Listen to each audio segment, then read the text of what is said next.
Well, the leaves are still falling from the trees. Unfortunately, we've already had about 4, 5, 6 inches of snow come out. Anyway, that's the way it is here in Michigan. Been enjoying this series on the Micrathena spiders and the various 3 species, and then taking a look at the smaller little oval-shaped spiny-backed spider that you find in the tropical areas. But these 3, the Micrathenas that we've been looking at, those you can find where it's colder, like here in Michigan and woods and that kind of proximity. Anyway, we're going to take a little review quickly here as to these 3 kinds of spiders, and then the little spiny-backed, as well as, hey, this girl brought me a real treat. This initial catch, when she did something very special. She laid an egg sac for me to look at and observe, and yeah, that egg sac has changed. This will be the way we're going to close off this series, to take a look at that egg sac and see what's been cooking there and what's going to transpire. Let's go take a look and find out.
I think I'll film this girl and then we'll call it a day. Got some really nice coloration.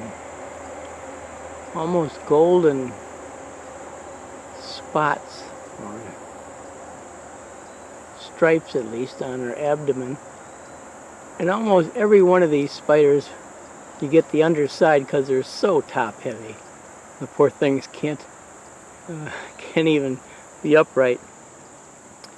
I think that's why usually they make their webs on kind of a incline a little bit. It's not perpendicular to the ground.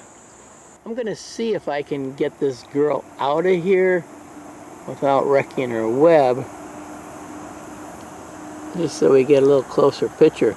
Actually, right here is a pretty close picture.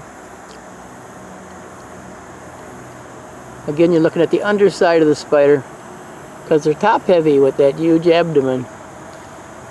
You're okay. I know you're upside down. That's the only time I can film you. Relax, relax.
Not a very big egg sac in comparison to other egg sacs that I've seen, but this is a small spider, so her egg sac's not going to be that big.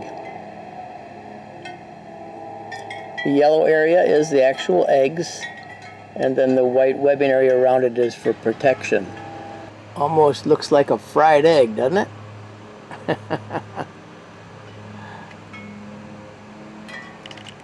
Okay.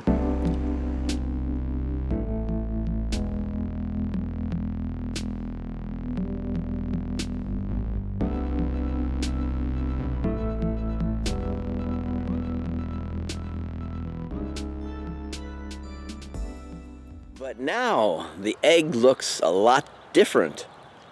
Let's take a look at this egg that's been cooking. Okay, for some size comparison, that's a fly, and that's the little egg sac right in the center of your screen. Now, what's interesting is these spiderlings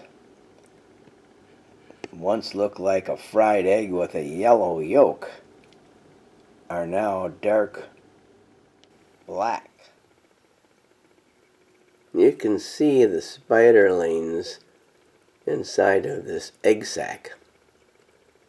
And if I were to touch the egg sac a couple times, you'll see the spiderlings move around in there. I'll see if I can do that for you. Little gentle touch on the back of the egg sac. And there's the movement of the spiderlings.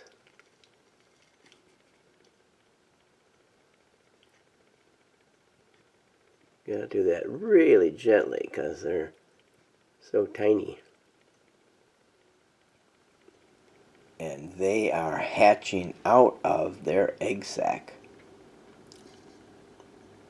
and making their way through the little tiny holes, air holes like this one here in this jar,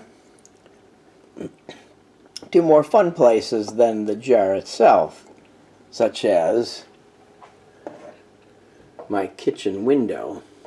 Oh, don't tell my wife I got babies ballooning all over the kitchen window here. They're so tiny the camera can't even pick them up, but I'll see if I can show you a few moving around.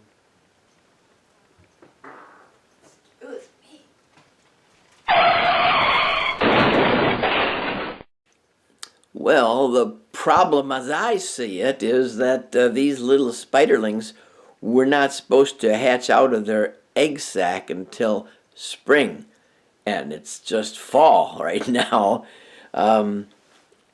Unless they're just late bloomers, and they will make it somehow in making a place to stay during the winter. But if that's the case, I better get them outside real fast, because it's supposed to snow this weekend. That's only, what, 4 days away.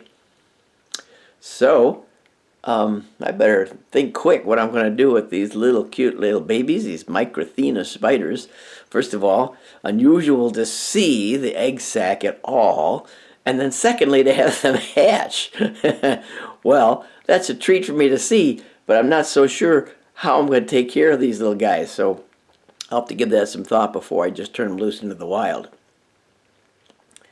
Yeah, right now I got to go collect and rescue little ones. Oh my, I got my work cut out. Let's go. Well, I'm going. I'll catch you later. Checking out their new world.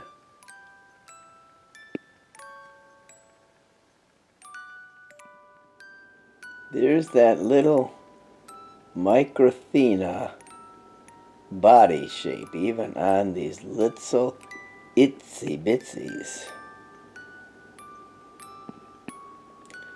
They seem to be getting around quite nicely with the size abdomen now. But wait till they reach adulthood, they'll discover it's not as easy as it looks.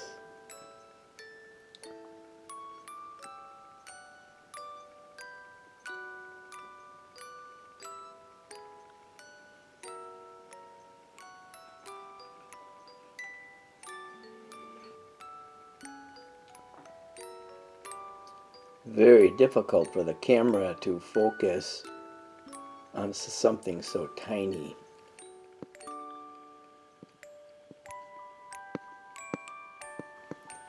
There's that elongated abdomen.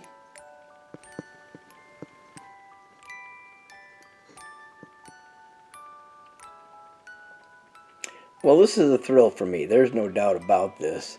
I'm having a good time here. And several others have already exited through my window in small little cracks and crevices, making their way probably outdoors. So I'll have to rethink how I'm going to take care of the few that are here with me and get them off to where they need to be long. And that's not with me, because they're too tiny for me to care for. And unfortunately, there's really nothing outside for them to eat this time of year. I mean, we got snow coming.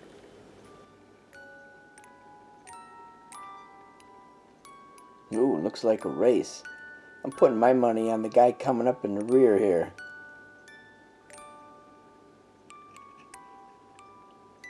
Oh, I was wrong. The other guy just threw him off the track. Gotta love siblings.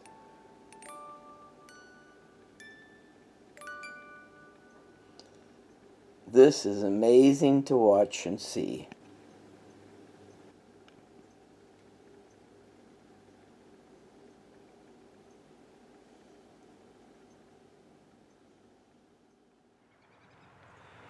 Now, I know you must think I'm just batty, but hey, when I read in a book that just to find or see an egg sac from a Micrathena is really not that normal to find. People just don't see them.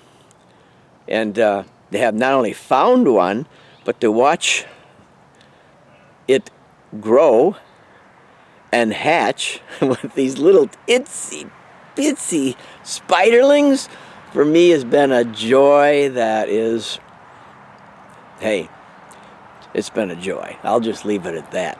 So yeah, I might be silly about little spiders, but for me that was a treat. Thank you for watching this series on the Micrathena and the related cousins, if you will, and some of the species related to the Micrathena in this series. My next series, I've been having fun just doing unusual spiders. I think I'm going to do something on the trash line orb weaver. Stay tuned. We may have to take the trash out. Bye.